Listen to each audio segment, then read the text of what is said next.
Okay, hi everybody. My name is Yogesh Chavda. I'm hosting today our SAMI podcast. It's podcast number 5. We're going to be talking about why your hard work doesn't speak for itself. There's a narrative gap that's holding back South Asian marketeers. So we will be talking about that. And today I'm delighted to have Rajeev Nair, or Raj as he goes by, as our host, and rather not host, but our guest actually, who's going to be sharing a lot of his wisdom and his experiences on this topic. So, Raj, welcome to the show. Thank you so much for having me, Yogesh. It's a pleasure. I'm looking forward to this conversation. Fantastic. So, before we get too far down the pike, I always ask this question: like, tell us a little bit about yourself. What's your background, and what got you into SAMI as well? So, two questions for you, my friend. Okay. So a little bit about myself. I actually am from originally, my roots are from Kerala, but I was born in Ethiopia, Addis Ababa, Ethiopia, and but grew up in Dubai, and then came to the US to pursue my master's and ended up calling the US home after I got my first job here. Um, and it was actually in the confections business. So it was such a sweet deal that ended up saying, this is the life that I wanted to live. I've got over a 20-year career in consumer packaged goods. I like to say that for me personally, what gets me excited, Yogesh, is the opportunity to either write a brand new playbook or recreate a new playbook. Those are the two kind of opportunities that get me excited. But fundamentally, I think over the last decade, I help companies find growth where others see complexity.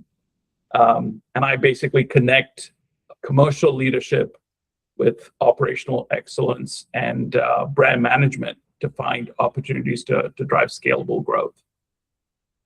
What brought me to SAMI, I think, is the fact there's two things. One, I love the ability to connect and network. And frankly, one of the things that I thought was missing in the larger ecosystem was a community to help South Asians. It actually is almost a mirror to the book that I wrote, where I thought that there'd be an opportunity to give a voice for folks that might be able to benefit from the journey I went through over the last 20 years. And I think SAMI kind of is this amazing forum that brings like-minded people with experience and with fire in the belly, figuring out how do they navigate this new world. And for folks that are living between cultures, how do you bridge that opportunity? And that's what got me here to SAMI.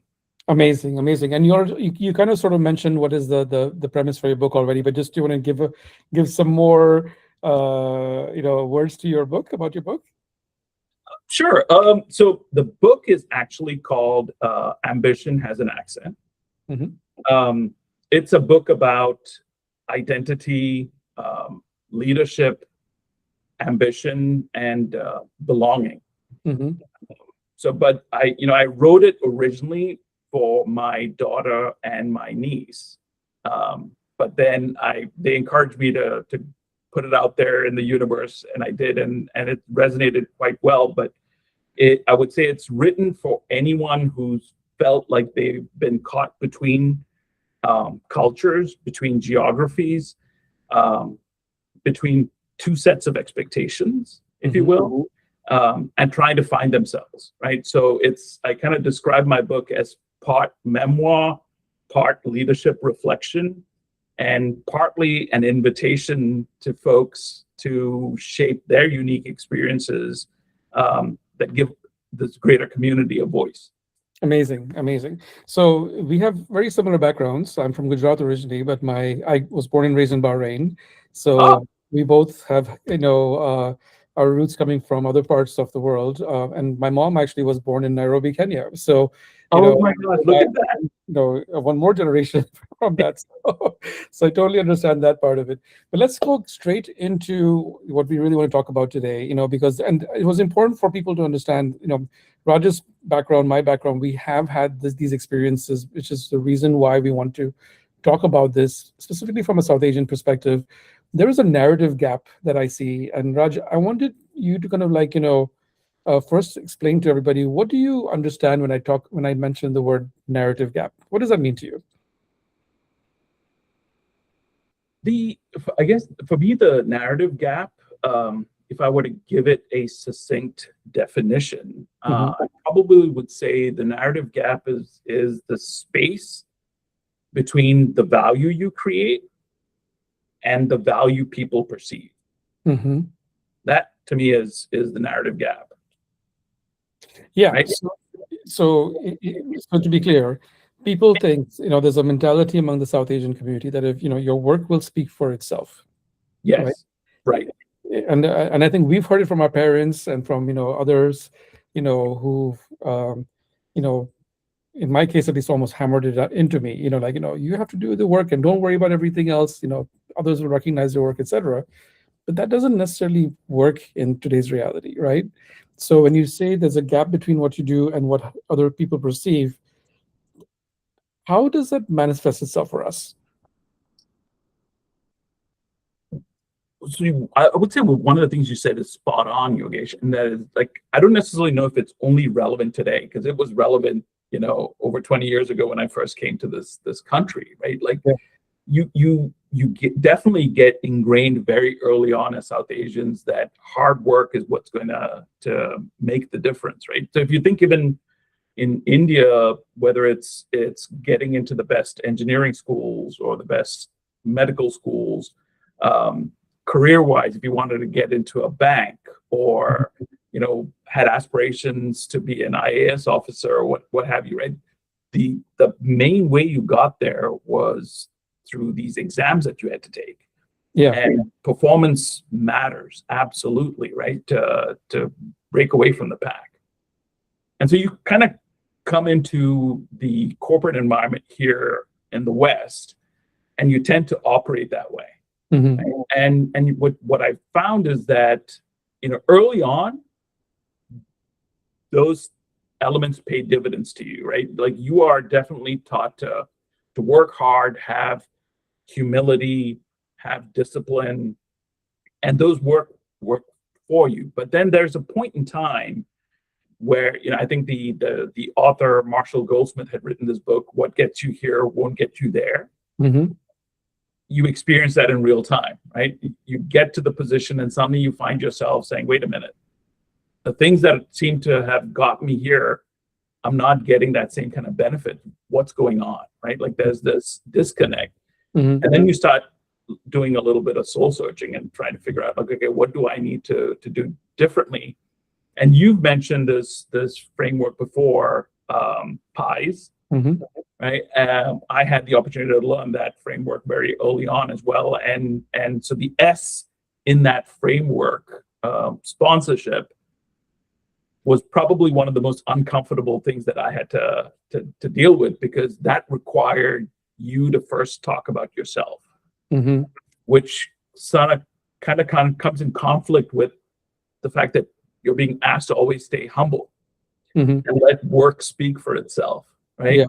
Yeah. And suddenly you find yourself having to talk about yourself. And then I think for me personally, I realized that humility is not in conflict with visibility.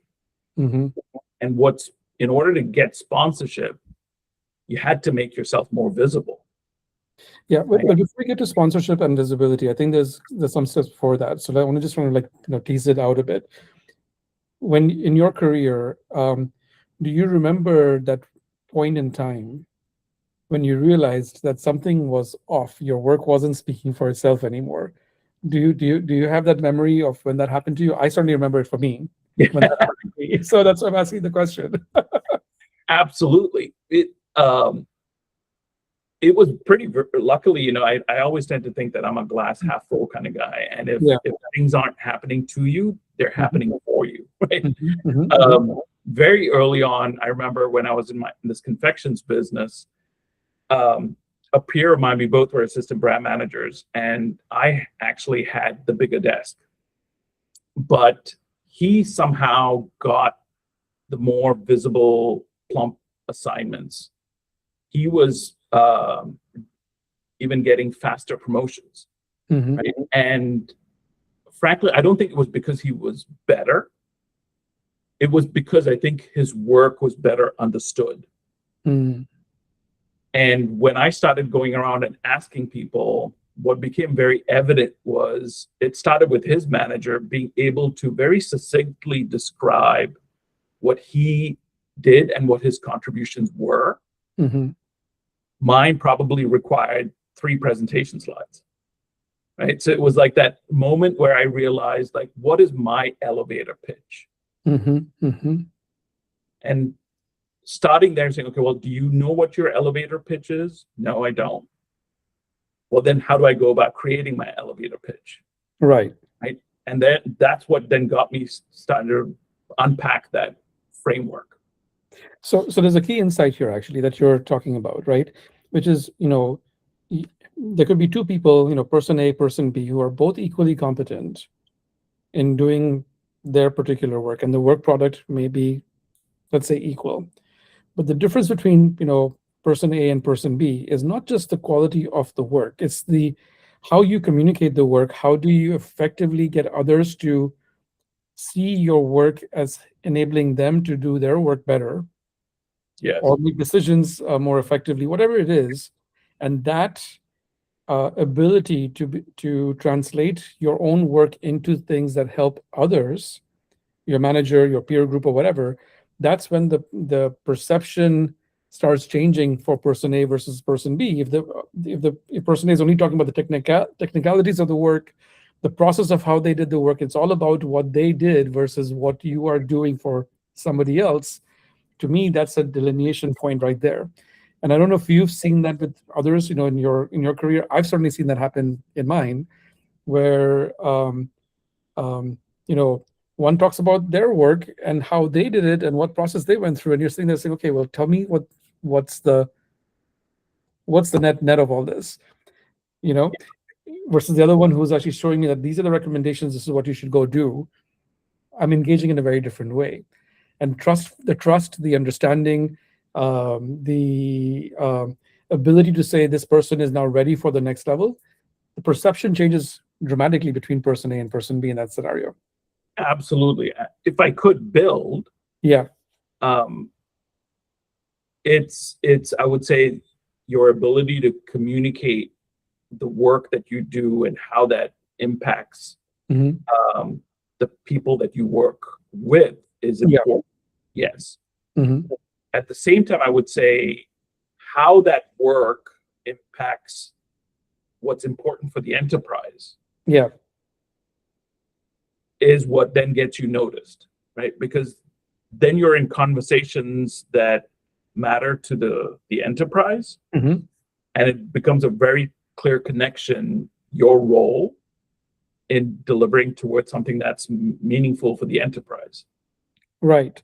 Right. And in that process, I think, um, this is where I think as South Asians, we have to kind of like take a step back and think about the fact that, okay, everybody's smart, so let's start with that. Everybody that we work with in our ecosystem, in our company, is smart. So that's not the differentiating factor.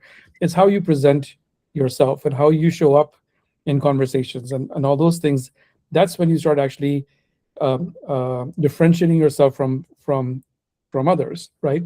So Yes. in that world, um, people have to switch from results isn't enough, it's everything else that matters just as much. Would you agree with that statement?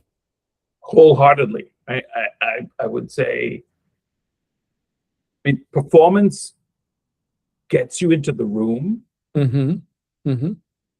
Narrative is what gets the promotion, Right. right? Um, I think what I find interesting is that a lot of us, when we talk about having to speak about ourselves, right, we get really uncomfortable Yeah.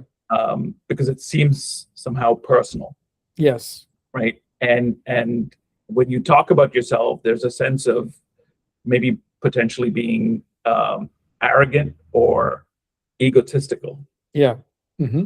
and I think you got to come to terms with how you present that information in a way that doesn't make it seem very self-centered, but it's focused on the contribution Yeah. itself, right? And the role that you played in it, for sure. Yeah. That's something that we got to work through. But in its absence, what happens to most of us is we get to that mid-manager level, Yeah. and then somehow it plateaus. Right? There's this invisible ceiling that we find ourselves dealing with that many women have obviously experienced for decades. We find ourselves as a community having a similar experience, when the reality, I think, is that it's at that point where the softer skills become important. Correct. Right? Yeah. I found that when you're at a level where now decision makers are thinking about you at a VP or an executive role, what they're looking for is things like judgment, often with your ability to make decisions with imperfect data, your ability to build trust and influence. I said this earlier, but enterprise thinking. Yes. Right? And I would add a fourth one, which is your ability to think like an owner. Right? Where, one of my former colleagues in manufacturing would often walk the hallway, then he would always ask people, are you making things happen? Are you letting things happen? Right? Leaders make things happen. Yeah. They're not just waiting to be told what to do. And so when you start doing things like that, it's hard to not get noticed. Right. But oftentimes we find ourselves not in that position to realize that that's what people are looking for. Right? And so we hold ourselves back. What's really interesting in what the list that you just gave me right now is very different from the list that I would have thought most people would be thinking about in the back of their minds. They would have been thinking about things like discipline or respect for authority, academic achievement, or any kind of achievement, humility, work ethic. That would have probably been the list in people's minds. But he talked about something entirely different. And that goes to show you that, there's such a gap here for people who are maybe stuck at that mid-manager level and they're trying to figure out, how do I get to the next level? You have to think about a different set of skill sets, which you just clearly articulated right now. Yeah. Here's the thing, an interesting tip I found, super helpful for me. Yeah. One of the things that I found that I was comfortable doing, challenging people when it was one-on-one. I found it hard to challenge ideas when it was a bigger group. And then I saw someone do this that I thought was like just brilliant, right? And what they did was they actually challenged the president of a division. Yeah. What they did was they prefaced their question by asking, do you mind if I pressure test this thinking? And the president was like, oh, sure. And then he went to go on and ask his question that actually reframed the president's perspective. Yeah. I walked away thinking about that interaction.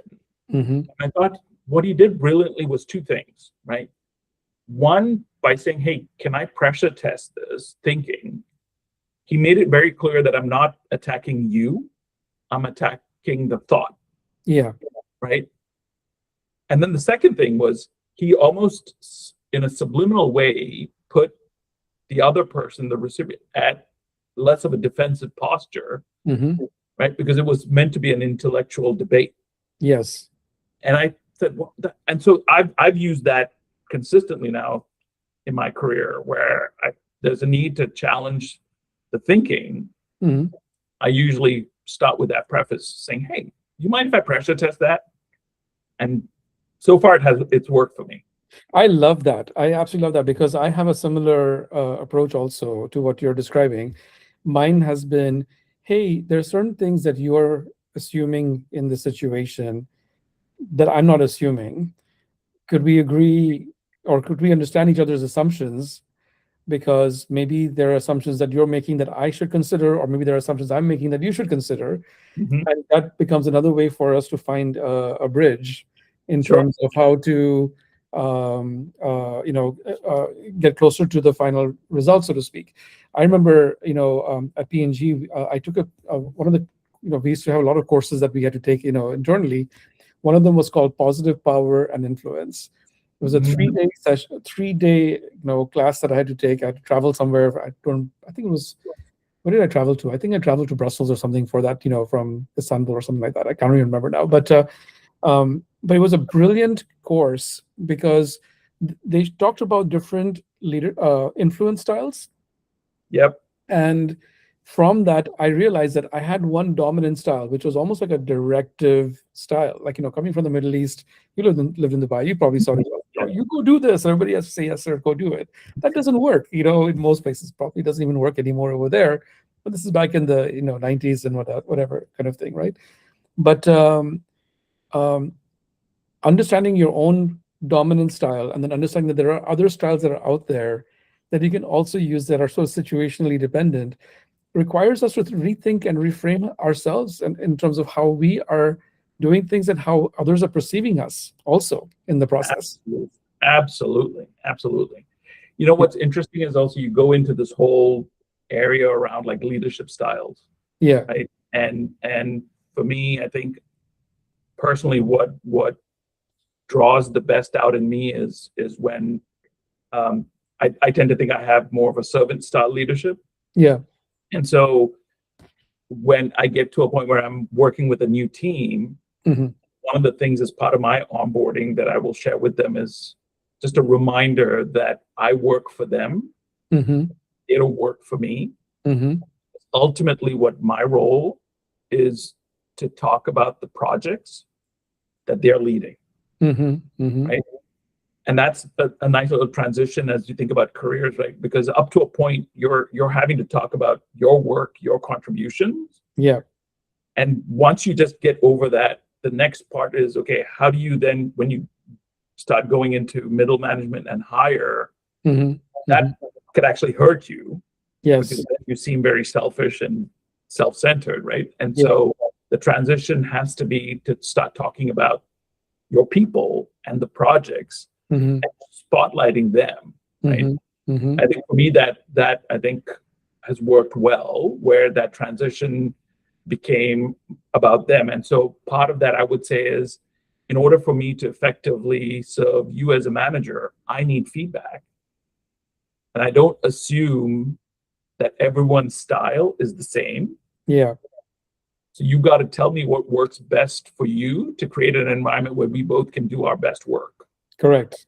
Correct. And people have been quite receptive to sharing what brings the best out in them. And then Yeah. it's up to you as a manager to say, okay, how are you going to adapt? Right. And I wonder, Yogesh, if that's one of those things where living across different cultures, Yeah.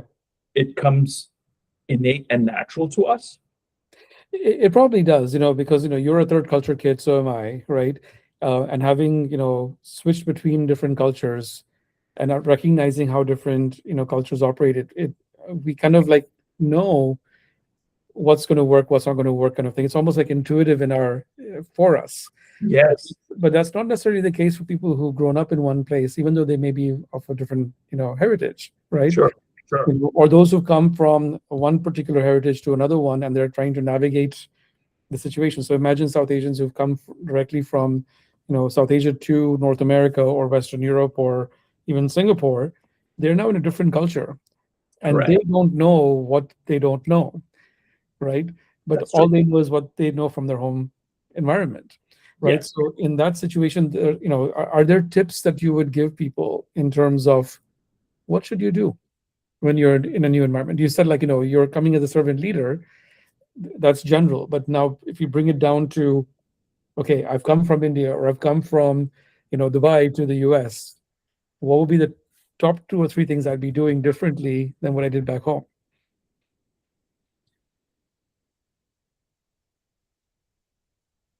So I might anchor this answer to an idea around if your goal is to continue to seek growth and development and advancement, Yeah. uh, a key tenet, I think, would be your ability to influence, Right. right? And so the two things I probably would do immediately is the first is I probably would get a cultural buddy. Hmm. And you could get that a couple of different ways, right? Like most organizations now have employee ambassador groups. Yeah. Where at McCormick, I was a co-founder of the Asian Diversity Group, with that as a premise of saying, hey, here's a safe space for you to figure out, if you're new, how do you navigate?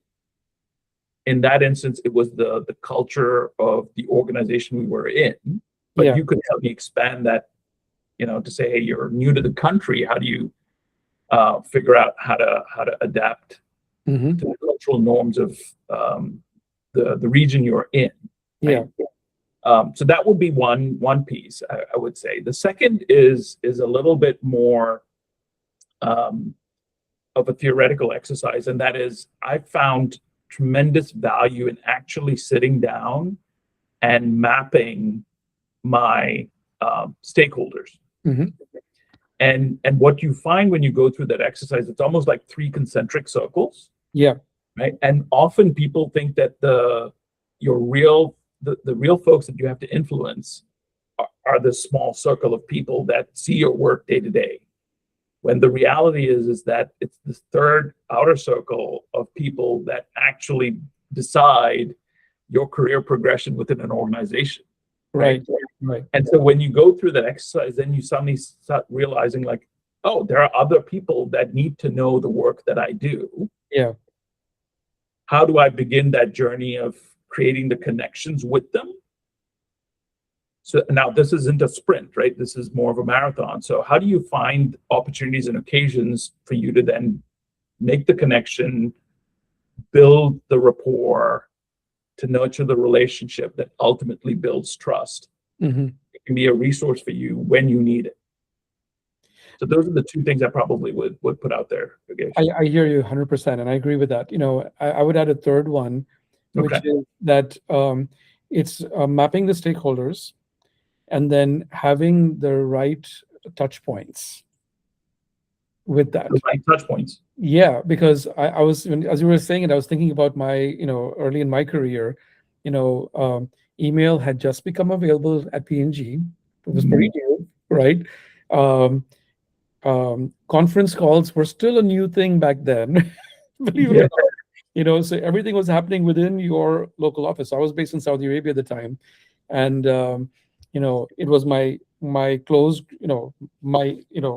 the people I met every single day. They were the ones who were determining how I was being perceived, and they would communicate it back to my manager, who's living in Geneva, Switzerland, and he would show up, once every 2 or 3 months, where he would meet with me, he would meet with my boss, with my peer group and everybody. And whatever they told him about me was when he would walk away with, his perception of how I was performing, right? Interesting. Yes. So, this is before the days of Zoom calls and, conference calls and stuff like that, right? When you're working in the local markets or whatever. I didn't understand all that stuff back then. I didn't know what I didn't know, and I was too, arrogant or whatever in my own head, like, oh, I'm really good, and my work will speak for itself. No, it didn't, and I think the switch happened for me when my local general manager, he basically, I would refuse to go to his meetings. I just refused to go. I was like, I don't need to be there. It's not, it's a waste of my time. I wouldn't show up. He sent an assistant brand manager to go pull me up, and in front of everybody, he berated me and says, you need to show up at my meetings. So I finally started showing up, but I would sit on the very end of the conference table because I wanted to stay far away from him as possible, thinking, why would I even need to be in this meeting? It's a waste of my time. I was in the wrong mindset. One second meeting, he says, Yogesh, I need you to come and sit right next to me. He forced me to sit next to him. And then what happened is he without me even realizing it, he was coaching me. He was coaching me. He would say, okay, Yogesh, what do you think about this from a market research perspective? And he would ask me questions in front of everybody, and I had to be prepared. So now I had to start, I was getting angry, and I was like, you know what? Now I have to prepare for these stupid meetings or whatever.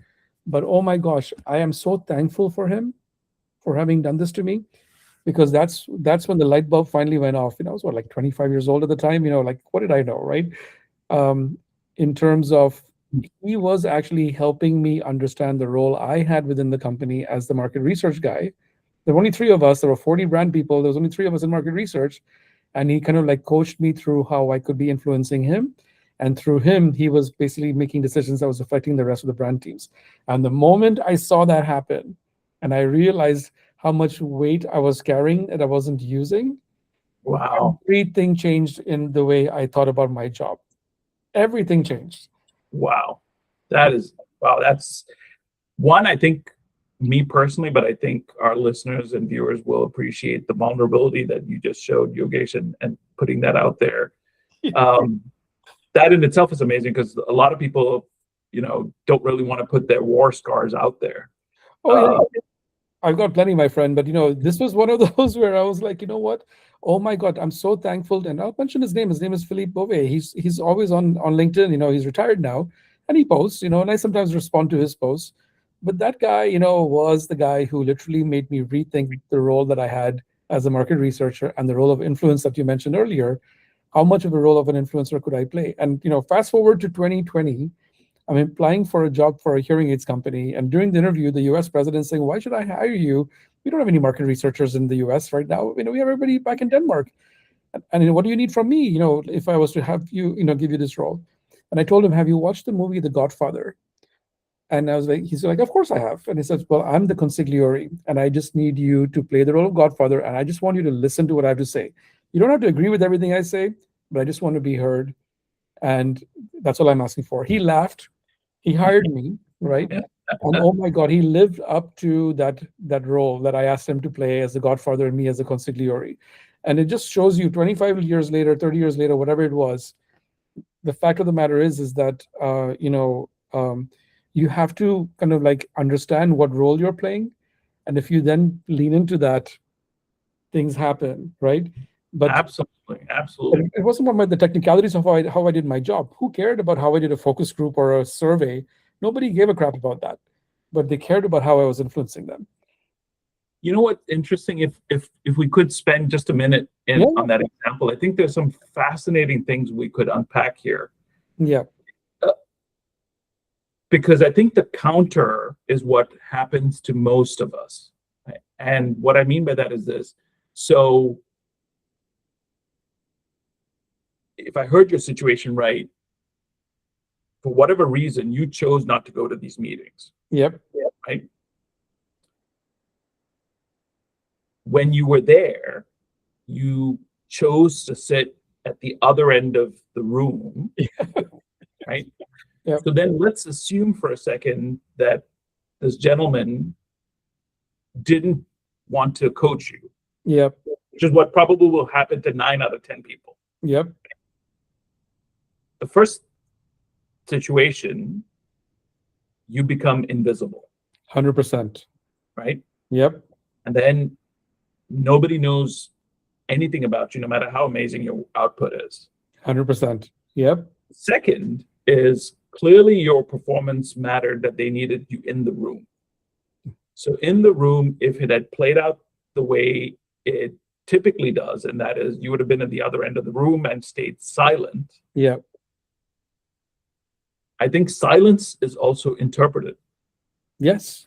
Right. And as I'm thinking about from what you just said, Yogesh, like silence to me is an important thing for us South Asians, because you don't, again, you always feel like I gotta be 100% confident.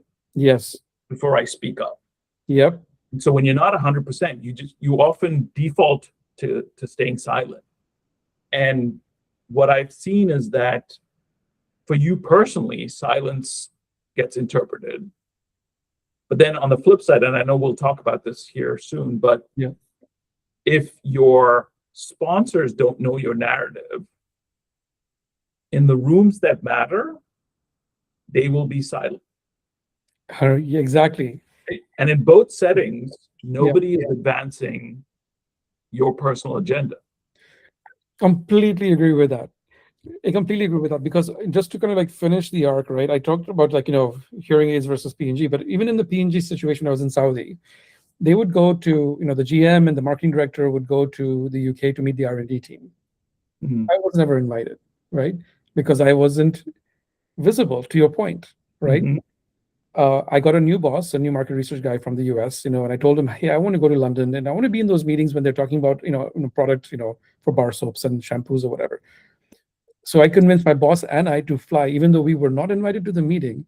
We showed up at the meeting, and everyone's like looking at us. The room is filled with people. There weren't even chairs, enough chairs for the two of us, but we found a thing. And they're talking about some bar soap technology, whatever, blah blah blah, right?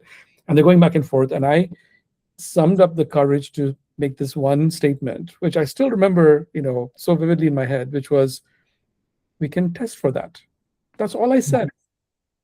And the GM, same GM, turns to me and says, Yogesh is right. We should test it. And it completely changed the entire conversation from arguing between marketing and R&D into here's a pathway where we can actually move forward. And to your point about visibility, you don't have to have a lot of visibility. You just have to say a couple of things that gets people to stop and listen to you. But you have to have the courage to speak up. Absolutely, absolutely. That's such a great example of, once again, of how you found a way to bridge conversations. Yeah, and the only reason why I could do that, my boss was sitting next to me, and he gave me in my mind, I thought he was giving me the cover that if I screwed up in saying something, he would cover for me. He didn't say anything, and I was like, "Don't you want to say anything to him?" I was like, "Nope, you got it." That's funny. Right. But I do think it's important for us, to your point, like, if you don't speak up in meetings, you're invisible, but you do have to speak up, and you don't have to be 100% right every single time. Yes, yes. I've even sometimes I consider myself like the beneficiary of so many brilliant people around me, right? Mhm. And I think I've found what works well for me is kind of picking up on nuances that maybe they personally take it for granted. Yeah. But another colleague of mine actually is a former P&Ger.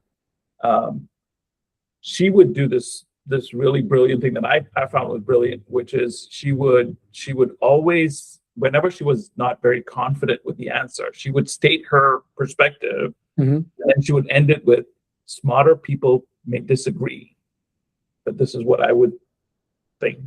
And she would put it out there, right? And it was like, I was like, oh, that is such a really nice way to frame that, Mhm. while also conveying a little humility on your side. Yeah, completely. Because and I think this is where the paradox exists for us, right? Which is that we want to show how smart we are.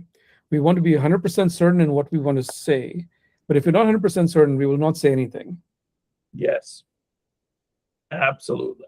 right? And we don't want to show our vulnerability in the process, because if we show any kind of vulnerability, then we're not smart and we're not good enough. Because this whole, again, the stereotype of, achievement speaks louder than anything else, right? That kind of like starts, interfering in our thinking.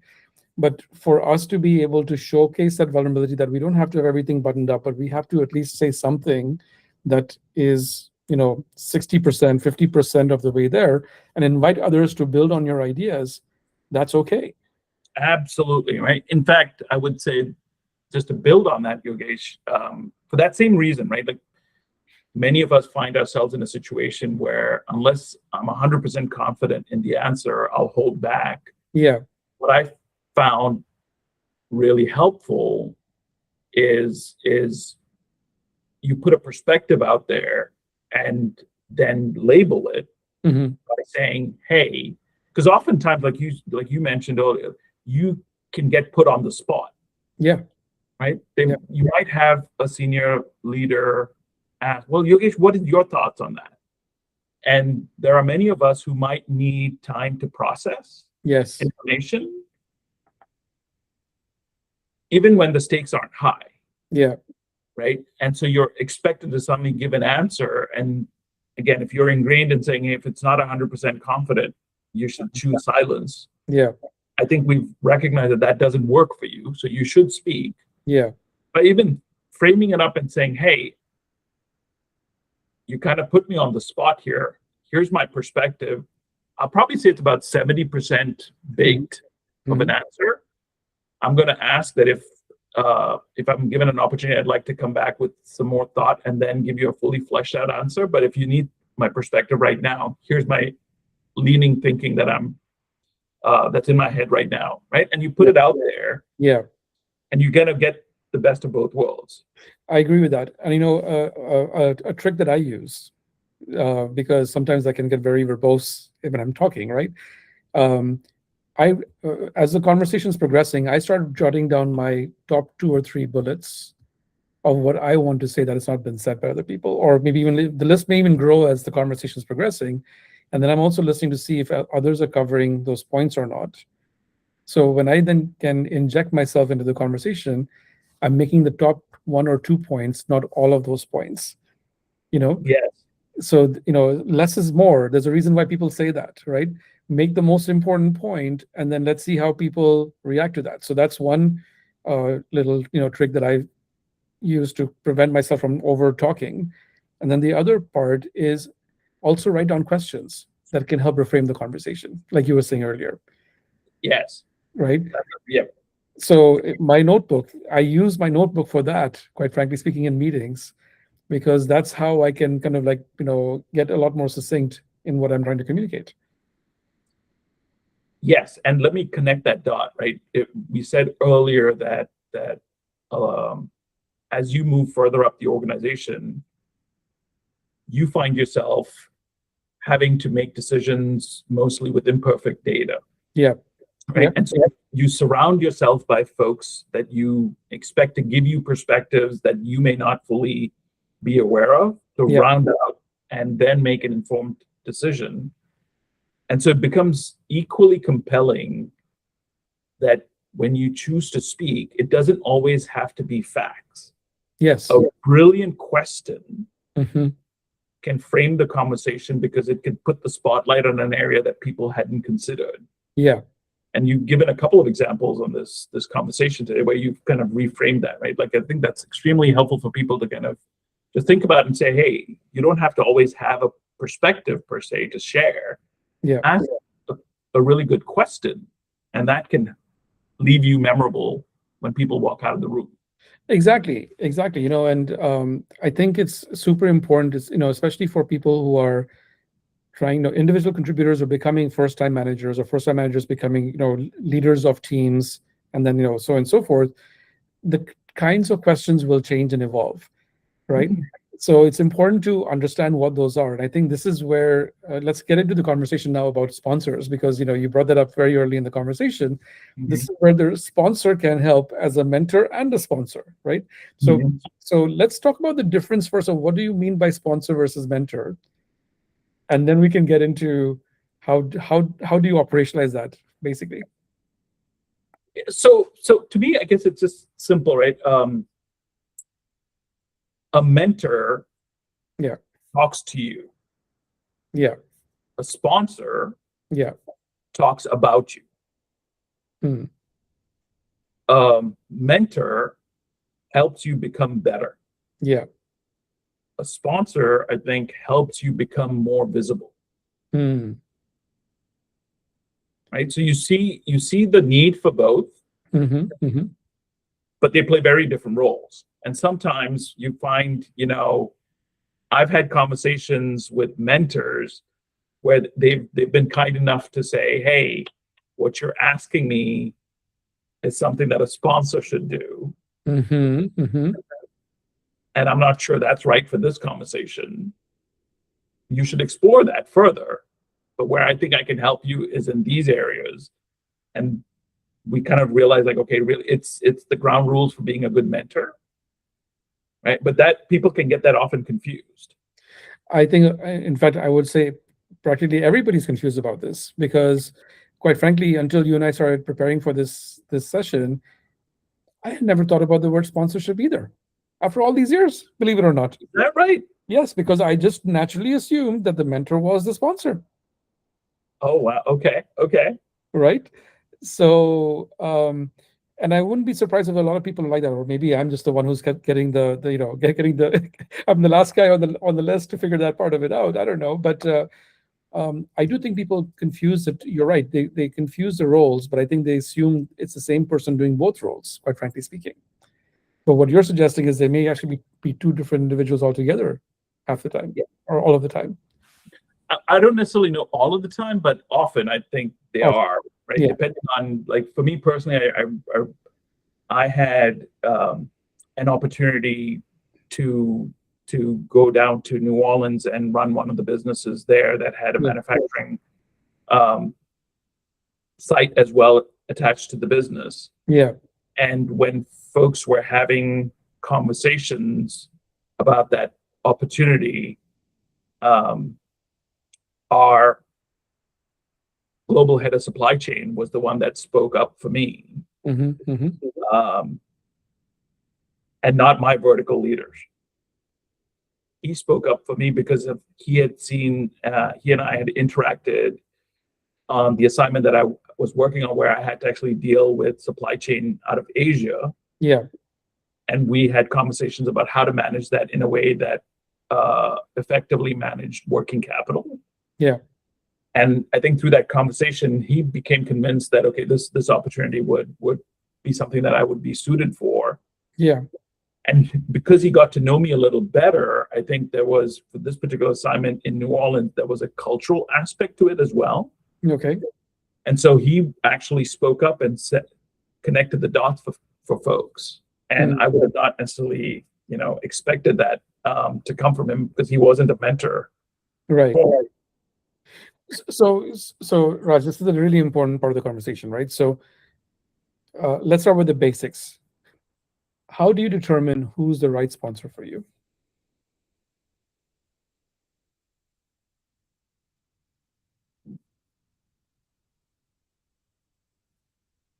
I don't know. That's an interesting question, right? Because it assumes that it's very linear, Yeah.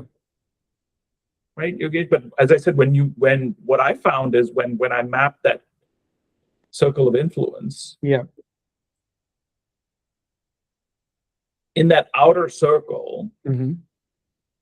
it's identifying the people that maybe your vertical leadership will be seeking counsel for, right? So, because I think the reality is that they, like I mentioned earlier, they work with imperfect data.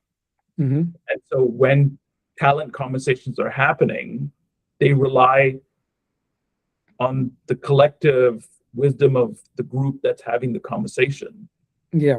So silence there obviously is a disadvantage for you, Correct.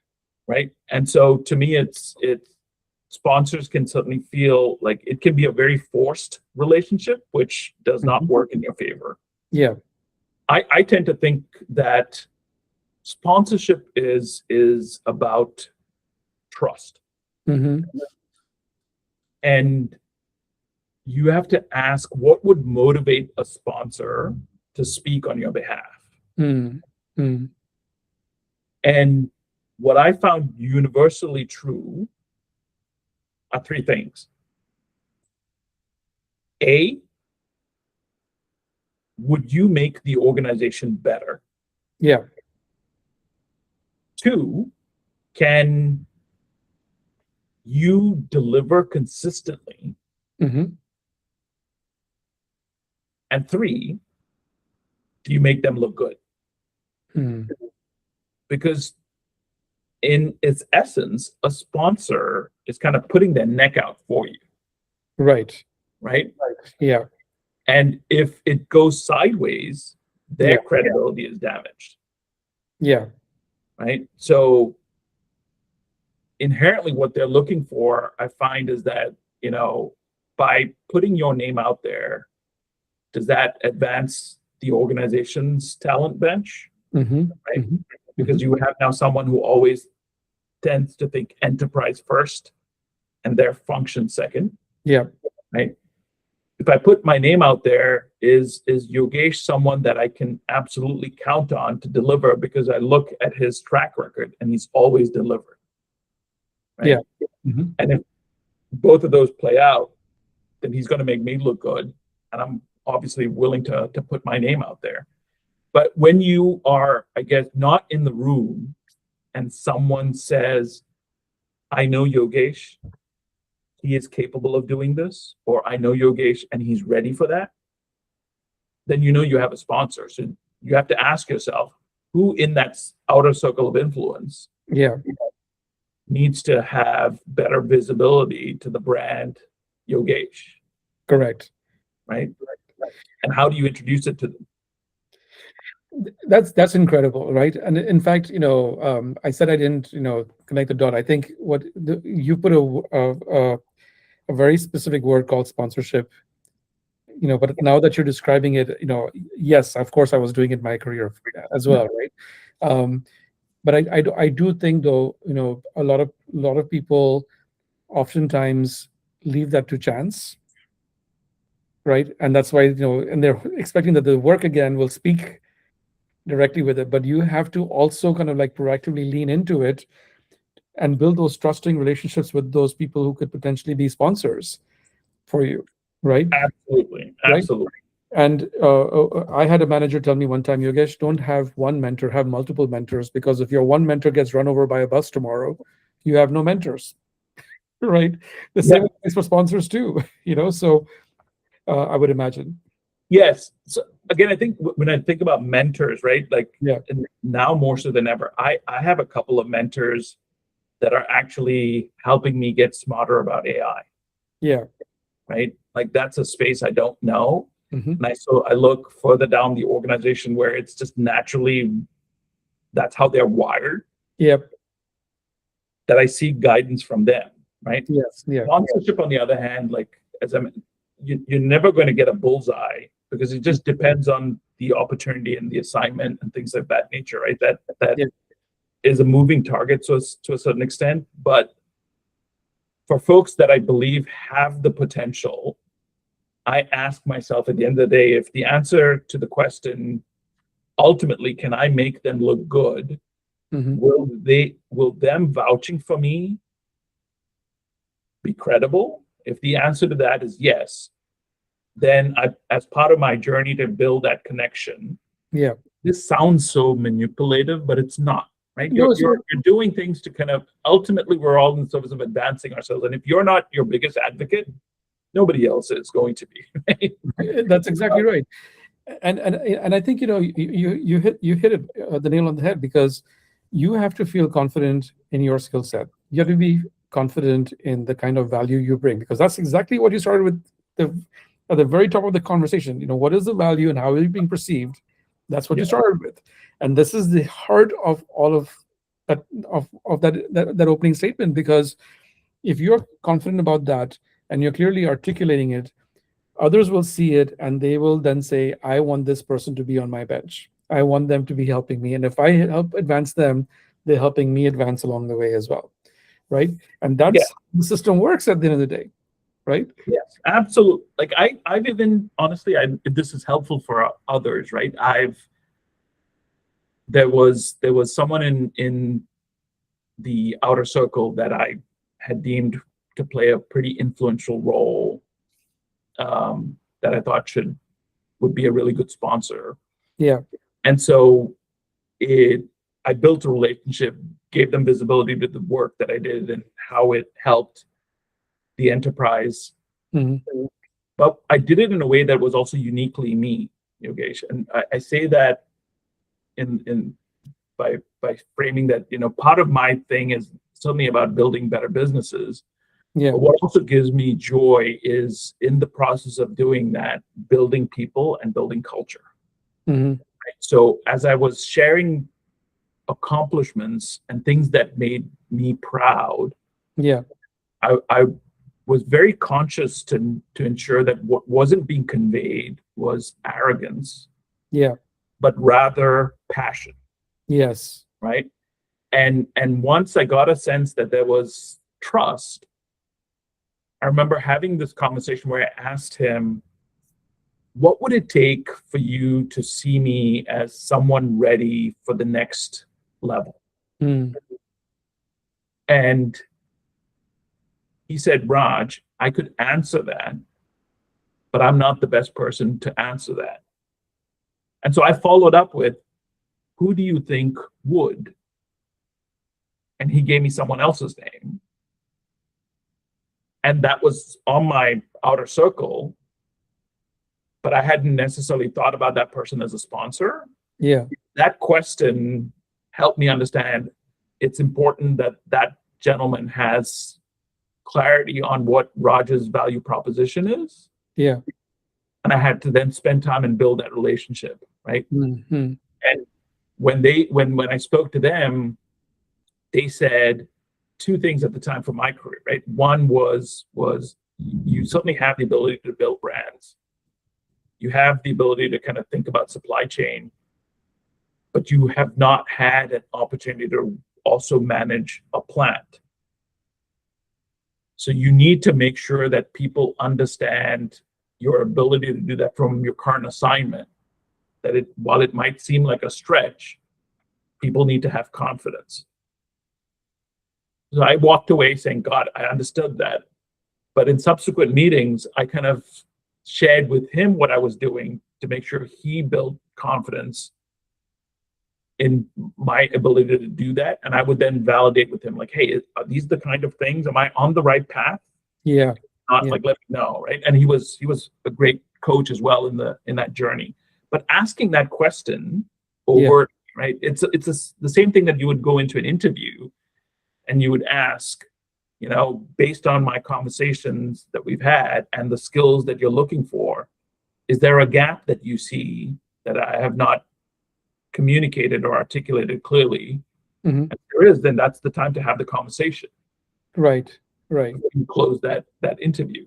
I bring that same approach here in sponsors, because you're trying to woo the person for your next assignment, and you're trying to convince them that you're a bet worth making. So I love that, and I think that makes so much sense. So I'm going to ask you a couple of very rapid questions. Okay. Because we're almost up to an hour now, so already, and we have so we can do a version, a part two if we want to. But just to finish this thing about sponsors, do you feel, or is this a stereotype in people's heads that South Asians don't help South Asians when it comes to sponsorship? Is that a myth or is that a reality? I think that's a myth. One of my biggest sponsors was a fellow South Asian. Okay. And as a sponsor, if you have people, with your level at McCormick right now, you must be having a lot of people coming to you, trying to get visibility with you, I would imagine, right? How do you decide who you're going to, be a sponsor for versus not? I know you said, we have to do certain things. I got that, but let's just make it brass tacks. So if you were talking to another person at a similar level as you who is aspiring to be a sponsor, what advice would you give them so that they can decide how to let in people into their inner circle, if you want to call it that?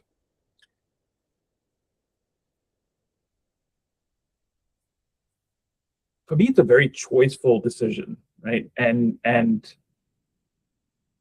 more often than not, honestly, I wouldn't venture to be a sponsor. Because again, part of being a sponsor is putting your credibility on the line. Right.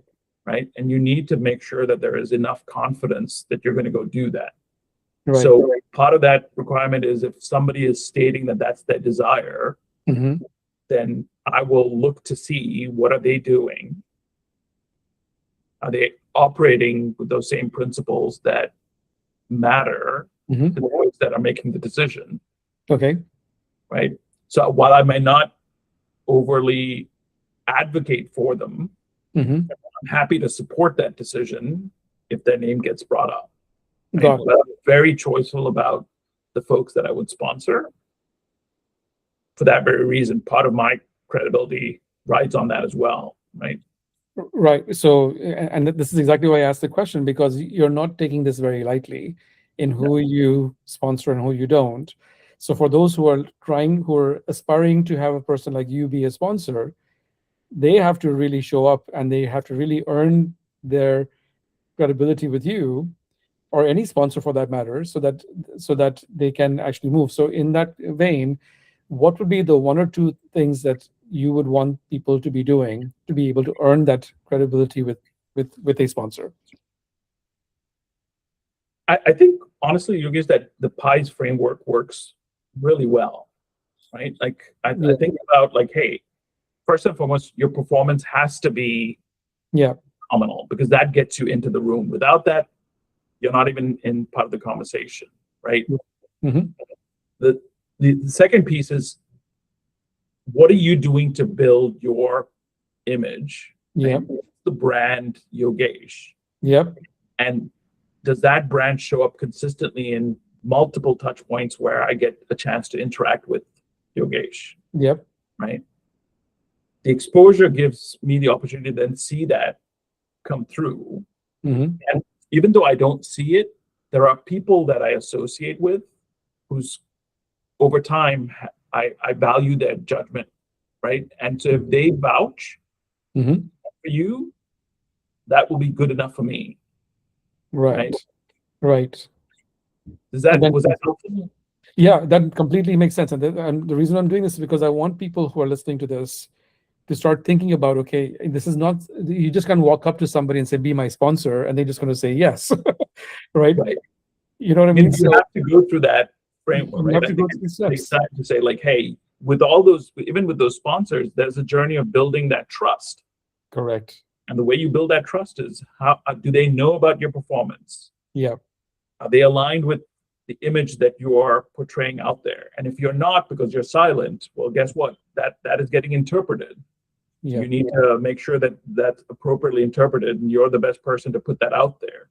Hmm. And are you working with your direct manager and their one up to give you the opportunity to get more exposure, Yeah. right? Like you got to go through that framework to build that credibility. Amazing. Amazing. Last question, my friend. Yes. What should South Asians marketers stop doing?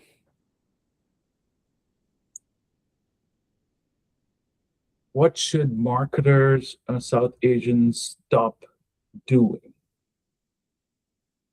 I think they should stop thinking that hard work only matters and that hard work alone will get noticed. Hmm. They Hmm. need to stop doing that. Amazing. Amazing. Raj, I can't believe it's already been an hour. We've been talking. We could carry on for another hour, but in the interest of your sanity and mine, and for the listeners as well, thank you so much for taking time from your busy schedule to make time for this. And this is such an important conversation. So I really, really do appreciate you supporting SAMI, supporting the mission that we've got here. And I'm looking forward to having more conversations with you. My pleasure as well, Yogesh. If I could also just do one plug, if I Yes, could, of course. that is to all our listeners and viewers out there. I know this is such a interesting topic. I'm more than happy to engage offline within our SAMI WhatsApp community. So if you've got questions, you need any points further clarified, or you just want someone to bend a ear, please reach out to me. I would be happy to connect. Fantastic. Thank you so much. Thanks everybody for listening, and we will be back soon with another podcast on the SAMI podcast series. Thanks everyone.